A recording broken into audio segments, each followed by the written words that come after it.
Nelson Mandela, the first African president of South Africa, was born in 1918. Both his elementary and high school education took place at schools run by a church.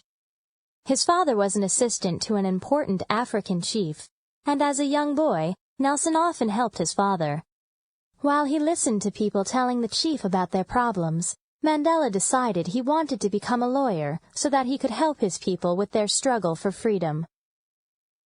After high school, he studied for a bachelor's degree in law.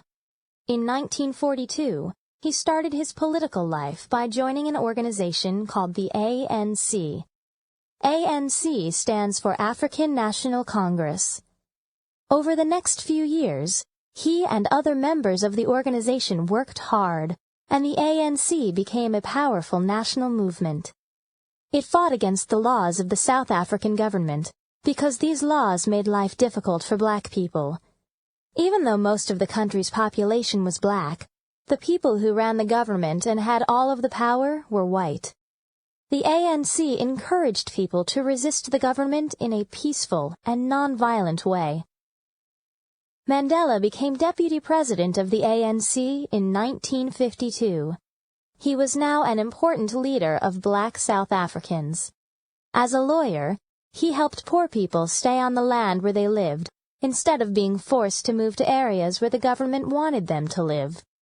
He also fought against laws that said that black and white people could not live in the same areas or go to the same schools. During the early 1960s, the government began watching Mandela carefully, and he was soon arrested.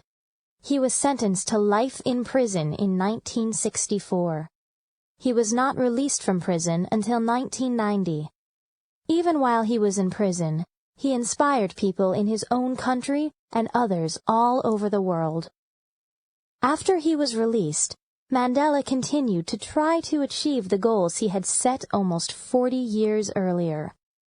In 1994, he became the first democratically elected state president of South Africa.